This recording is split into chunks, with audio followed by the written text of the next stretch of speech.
निहाल। सत श्री अकाल, सत श्री अकाल, सत श्री अकाल। वाहेगुरु जी का खालसा, वाहेगुरु जी की फतेह। जय फतेह। नमस्कार, मैं सारथी।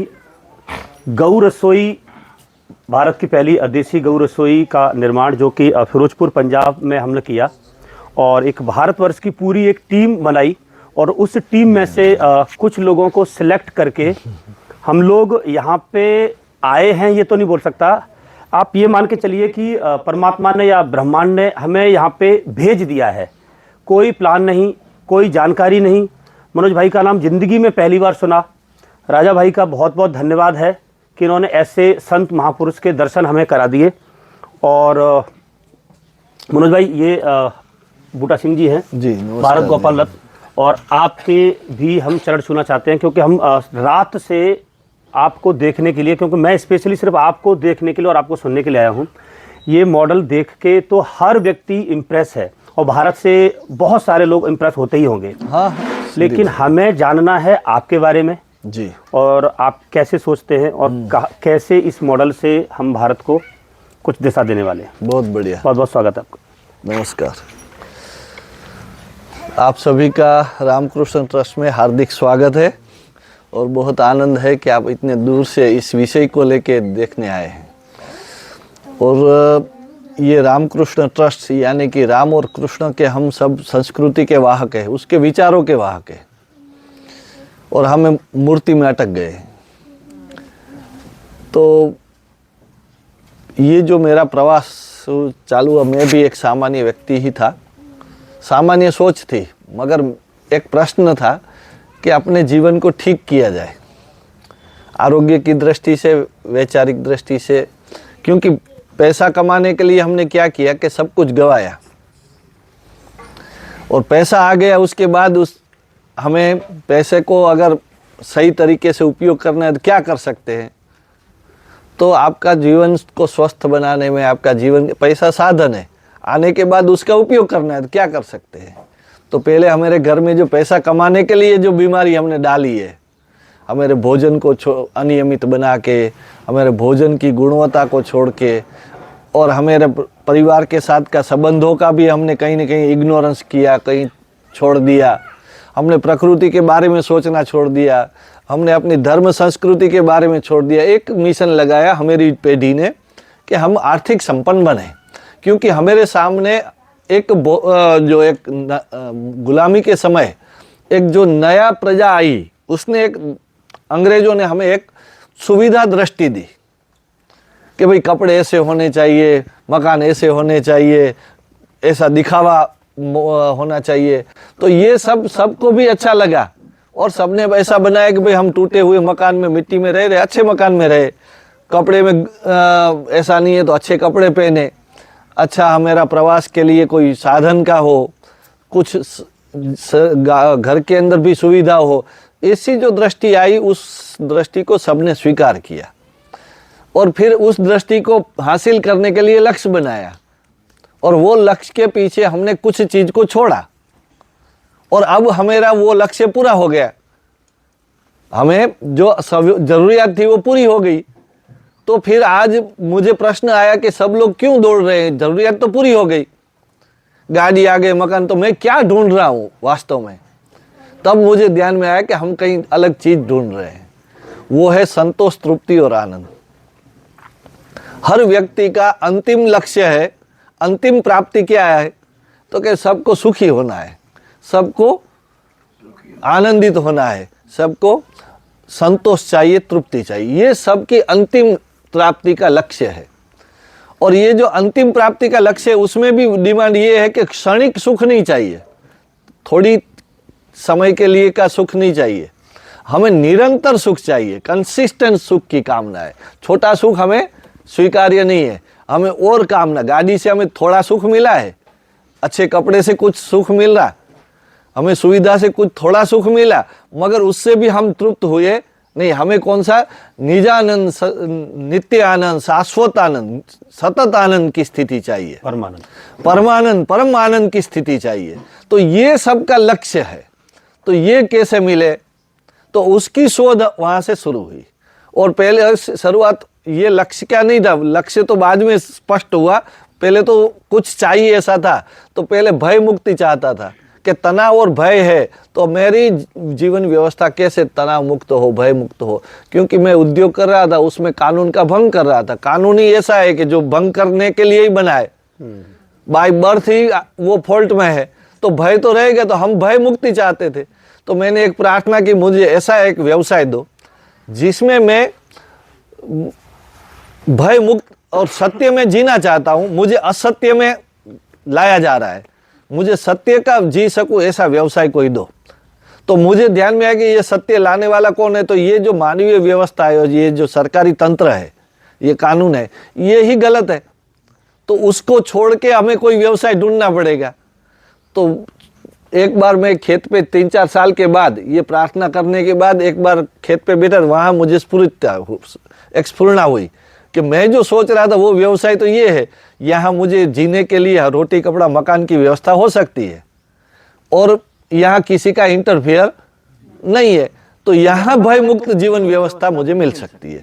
तो मैं क्या खेती में, तो फिर मैं उद्योग से था, तो परिवार को कन्विंस करके खेती में हमने किया प्रारंभ। इससे पहले क्या उद्योग करते थे? हाँ, मेरा माइनिंग का व्यवसाय, मैं बीकॉम LLB पढ़ा हूँ। मैं पहले अकाउंट लिखता था, छोटी मेरी व्यवसायिक था। मेरे पिताजी भी सर्विस थे, तो हमने ही शुरुआत किया था छोटा सा व्यवसाय से। मगर पिताजी का भी सिद्धांत, वो कर्म का और गीता को मानने वाले, तो गलती करना वो भी नहीं चाहते थे, सत्य में जीना चाहते थे। मगर ये व्यवसाय में जब गए तो उसमें ध्यान में आया कि ये तो आपको कानूनन गलत करवा रहा है, वास्तव में गलत नहीं है, फिर भी गलत किए जा रहे हैं।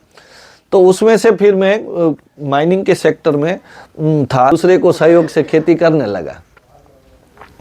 तो फिर मुझे ऐसा लगा कि सीखता था, तो मेरे कई प्रश्न थे। मैं क्योंकि कोई किसी के पीछे चलने के बजाय मेरा एक खुद का प्रवास करना चालू किया था। मुझे कुछ चाहिए था, उसका प्रवास मेरा था। तो वहाँ मैंने देखा कि लोग तो गलती करके भी आनंदित हो रहे, चूहे को लड्डू में जहर डाल के चूहे मार के आनंदित हो रहे, जीवातों को मार के वो खुश हो रहे। रात को सुअर के लिए बंदूक वाले रख के जानवरों को मार के सुबह आनंद के, या 4 सुअर मर गए, कल ये मर गए, कहीं बहता है ज्यादा कहीं कम। बीज खरीदने के लिए कौन सा बीज खरीदना किसी को मालूम नहीं, एक खरीदता है तो दूसरा खरीदता है, और पूछता है तो दुकान वाले को पूछता है, दुकान वाले ने खेत नहीं देखा है, उसका वो गाइडलाइन से चल रहा है। वो जीवात आई तो उसको दिखाने जाता है कि ये जीवात है, क्या करे, तो वो दुकान वाला जो भी उसके पास ज्यादा कमीशन वाली दवा है वो दे देता है। तो वो तो अपना मुनाफे पे चलता था। वो दुकान वाले को पूछा कि तूने तो खेत नहीं देखा है, तू कैसे बता रहा है?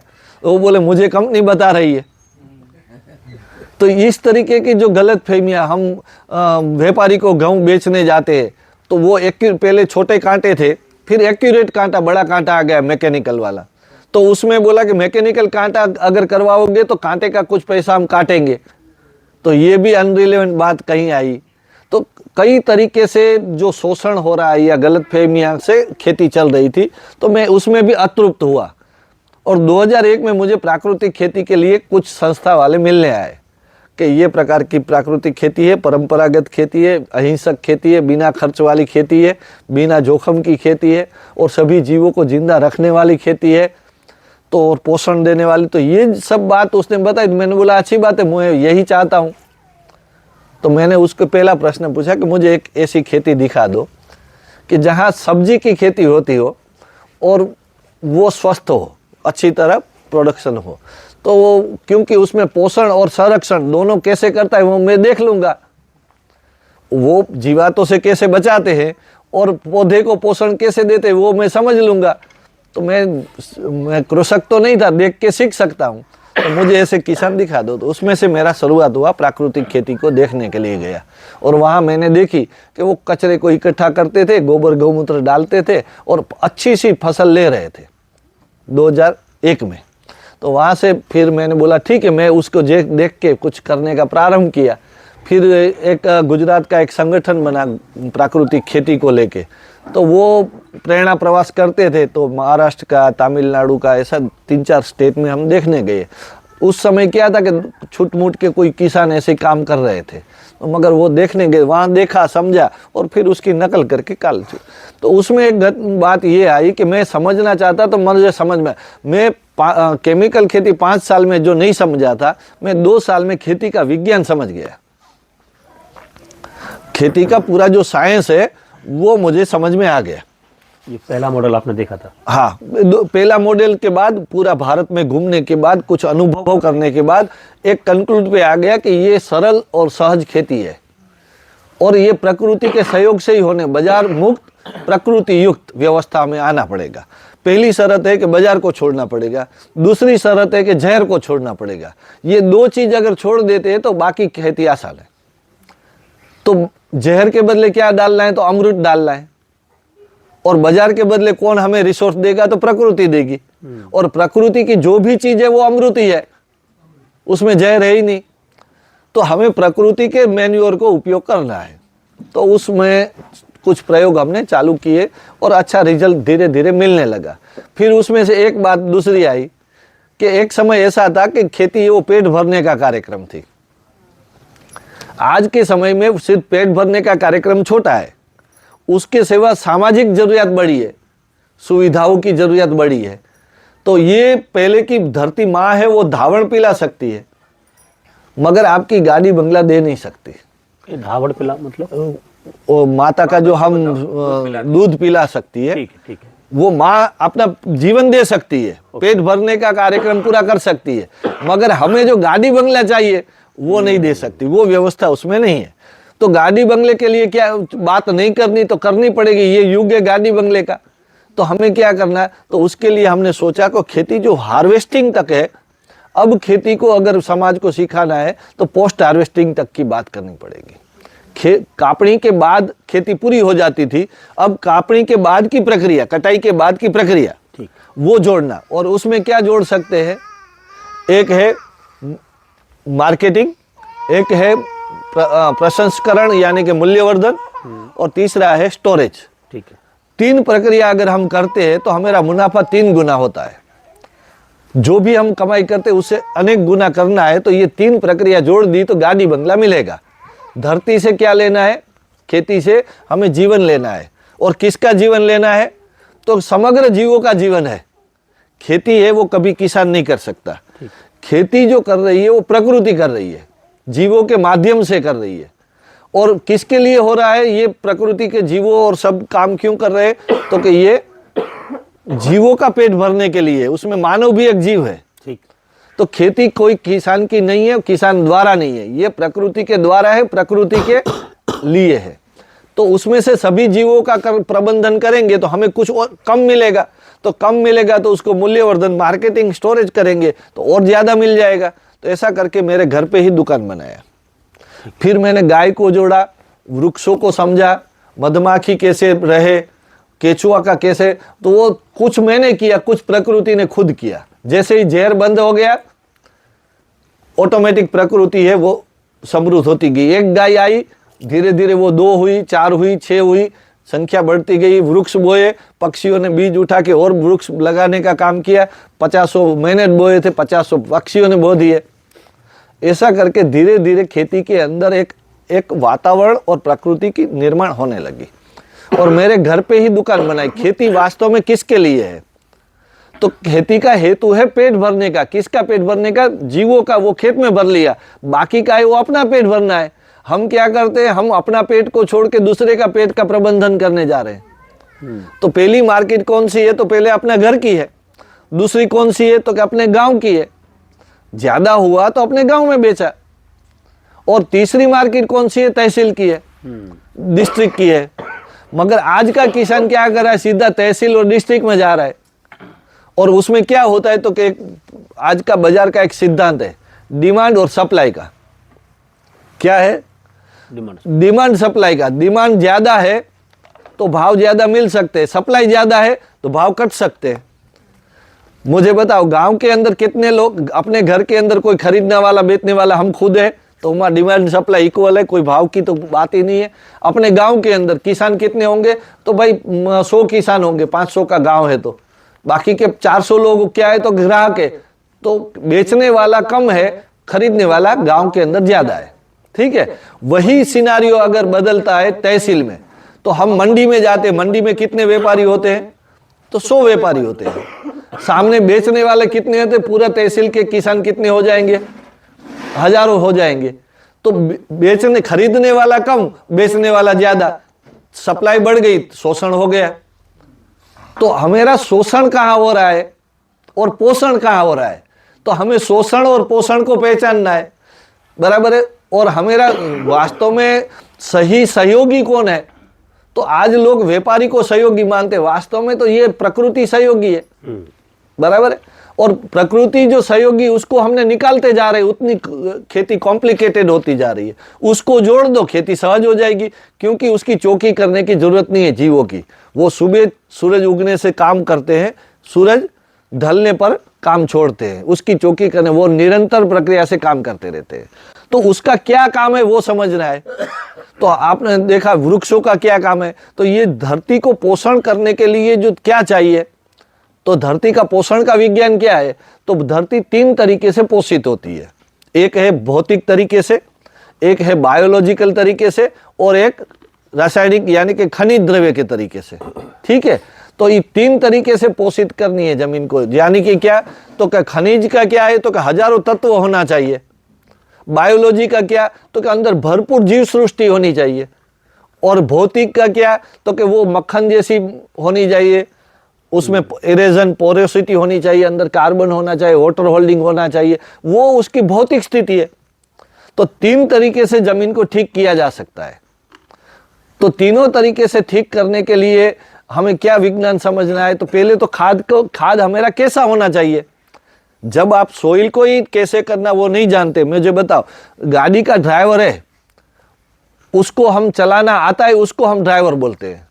बगल में बैठने वाले को ड्राइवर बोलते हैं कि सहायक बोलते हैं? ड्राइवर नहीं बोलेंगे। मालिक को ड्राइवर बोलेंगे? मालिक को भी ड्राइवर नहीं बोलेंगे। ड्राइवर किसको बोलेंगे? जो चलाता है। अब मुझे बताओ, खेती के अंदर क्या है? 7 बार मैंने जमीन खरीद ली, मैं किसान हो गया। मैंने मजदूर रख दिए, मजदूर भी किसान, मैं भी किसान। किसानी का कोई पैरामीटर नहीं है। किसान किसको बोलेंगे? जिसको किसानी आती हो। और किसानी आती हो उसका मतलब क्या है? कि वो कृषि का विज्ञान जानता हो। और कृषि का विज्ञान क्या है? कि बीज डालना, जुताई करना, फसल काटना, ये विज्ञान नहीं है। खेती कैसे काम करती है वो विज्ञान है। तो धरती फसल कैसे ज्यादा मिले, फसल कैसे अच्छी हो, वो किसके आधार से तय होता है? तो कि उसकी भूमि के आधार से। अगर भूमि को मजबूत बनाना, तो भूमि का विज्ञान क्या है? तो उसको हम अच्छी करने के लिए जो खाद डाल रहे हैं, खाद का क्या परिभाषा क्या है, पहचान क्या है, किसको खाद बोलेंगे? तो वो भी आपको कोई किसी ने सोचा नहीं है। दुकान वाले ने बोला कि डीएपी यूरिया खाद है, हमने बोलने लगे डीएपी यूरिया खाद है। वो बोले कि डीएपी यूरिया खरीद के लाओ, हम जाके खरीद के लाए। वास्तव में उसका परिचय क्या है? तो मैं आपको उसका परिभाषा बताता हूँ। आप और जो खेती नहीं करता उसको भी जानकारी है, मगर उसकी विस्मृति आ गई। क्यों आ गई? कि हम किसी के पीछे चले, सोचना छोड़ दिया। तो अभी सोचने का प्रारंभ करना है। तो सोचने का प्रारंभ में क्या है? कि हमें धरती माता को समृद्ध बनाना है। कैसे बनेगी? तो उसका पहले परिचय क्या है? कि उसको खाद डाल के करेंगे। खाद कैसा डालेंगे? तो खाद क्या हो का परिचय क्या होना चाहिए? तो खाद है वो हजारों तत्व देने वाला चाहिए। कैसा? आज कितना विज्ञान बोलता है? 16 तत्व। अभी तक कितने तत्व है? किसान कितना तत्व डाल रहा है? एनपीके डाल रहा है। कोई ज्यादा पहचान वाला होशियार किसान है और 2-3 तत्व लेके आएगा, उससे ज्यादा कोई नहीं डालता है, बराबर है। जो विज्ञान यूनिवर्सिटी के पास भी 16 तत्व नहीं है। आप उससे मांगो कि आपने ऐसा खाद बताओ कहाँ है, मुझे लेना है। दुकान पे भी नहीं है। 18 तत्व 16 तत्व की बात करते हैं, ठीक है। तो ये जो बात मानव के पीछे चल रहे, मानव खुद आधा अधूरा है, बोलता है मगर जीने में उसकी भी समझ कम है। तो वास्तव में मैं तो बोलता हूँ हजारों तत्व से कोई भी पौधा का निर्माण होता है। तो हजारों तत्वों वाला खाद चाहिए। जमीन के जीवों को मारने वाला खाद चाहिए, जिंदा रखने वाला? जिंदा रखने वाला। जमीन के जीवों को पेट भरने वाला चाहिए कि भूखा रखने वाला? तो पेट भरने वाला चाहिए। हमारा खाद है वो खाद्य होना चाहिए, वही मैं कह रहा हूं, अखाद्य नहीं हो सकता। जो खाद शब्द है ना, जमीन क्या खाती है? हाँ, खाद्य होना है। जो वो खाद खाती है यानी वो क्या? डाल। खाद्य। हम तो अखाद्य डाल रहे हैं। डीएपी यूरिया आप खा लो तो वो जमीन को डालो, आप नहीं खाते तो जमीन को क्यों डाल रहे हो? सीधा सरल बात है। तो जमीन के जीवों को खिलाने वाला चाहिए, पेट भरने वाला चाहिए। दूसरा है कि जमीन को मक्खन जैसी बनाने वाला खाद चाहिए या पत्थर जैसी? मक्खन जैसी। जमीन को मीठी बनाने वाला चाहिए या नमकीन? मीठी। न्यूट्रल पीएच, अल्कलाइन भी नहीं, एसिडिक भी नहीं, न्यूट्रल पीएच वाला चाहिए। तो हमारा खाद न्यूट्रल पीएच। पानी का उपयोग कम करवाने वाला चाहिए, बढ़ाने वाला चाहिए? कम करवाने चाहिए। तो ये खाद का परिचय है, समझे आप? आज तक आपने किसी किसान ने, कोई साइंटिस्ट ने, किसी ने बताया ये परिचय की बात? नहीं। तो हम मूल में नहीं जाते। हम क्या करते हैं, पत्ता बिगड़ा हुआ है, पत्ता काटते हैं, फिर पत्ता बिगड़ जाता है। कोई भी समस्या का समाधान दो तरीके से, एक है जड़ में जाके एक कायमी समाधान, एक आपातकालीन समाधान।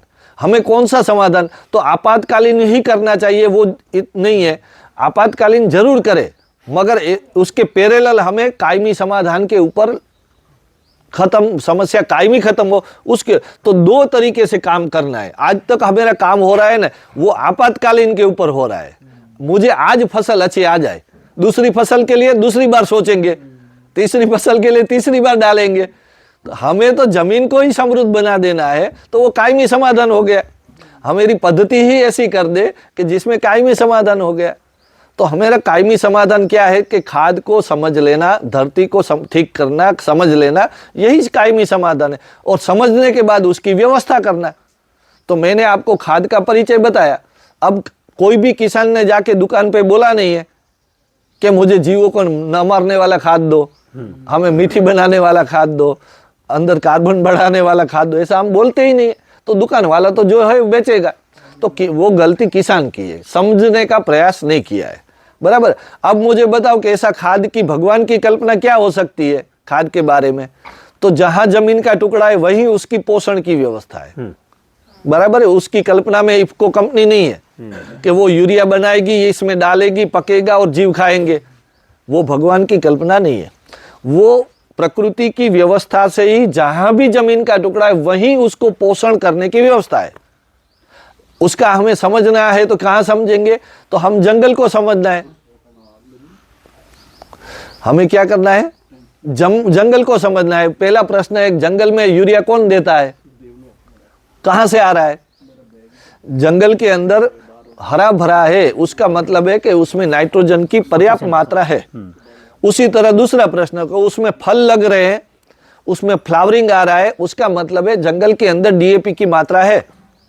डीएपी का काम है फ्लावरिंग और फ्रूटिंग। उसमें फल बड़े हो रहे हैं तो समझ लो कि वहां पोटाश की व्यवस्था है। उसमें कोई पाक पोषण हो रहा है और उसका इम्यूनिटी अच्छी है पौधे की, तो उसका मतलब है कि उसको माइक्रो न्यूट्रिशन मिल रहा है। तो ये सब वहां जो मिल रहा है तो मेरे खेत में कैसे मिलेगा? तो प्रकृति की व्यवस्था को समझना है। तो वो कैसे देती है? तो उसके लिए मैं एक छोटा सा बात बताता हूं कि वो खाद दे रही है। कैसे दे रही है? तो ये जो मैं बोल रहा हूं वही खाद दे रही है। वो खाद कैसे उपलब्ध है? उसका सिंपल समझ है कि भगवान की बनाई हुई कोई भी चीज, प्रकृति की बनाई हुई कोई भी चीज जिसका जीवन पूरा हो जाए, जिसका उपयोग पूरा हो जाए, हम क्या करते हैं? उसको फेंक देते हैं, वेस्ट करते हैं ना।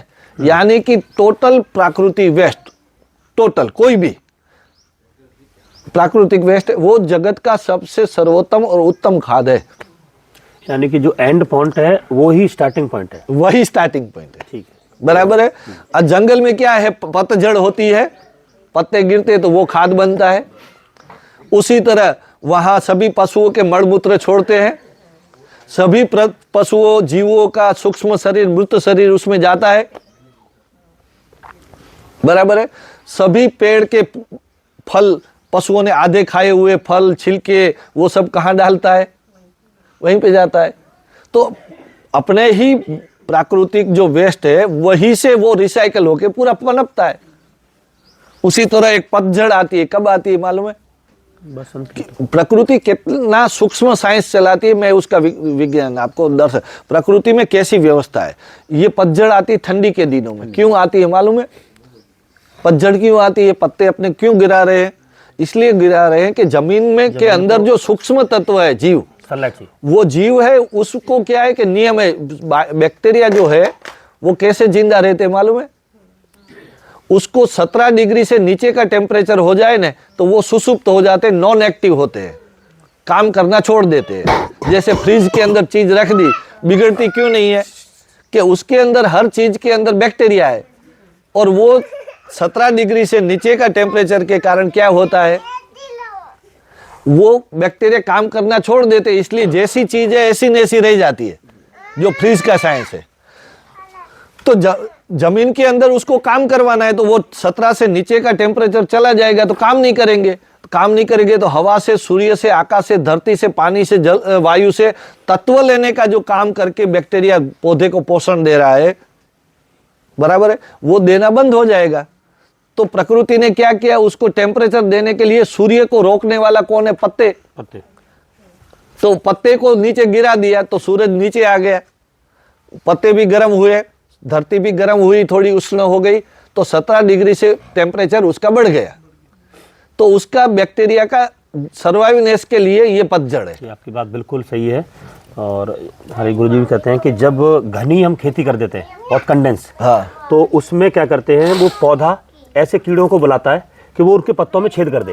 वो छेद इसलिए कराता है ताकि सनलाइट उनके जड़ तक पहुंच सके। बहुत अच्छा, एकदम सही है। उसी तरह दूसरी घटना, उसके बाद गर्मी के दिनों आते हैं तो उसका एक विज्ञान है कि बैक्टीरिया 35 डिग्री टेम्परेचर से ऊपर जाता है, धरती का टेम्परेचर, तो वो मर जाते हैं बैक्टीरिया का।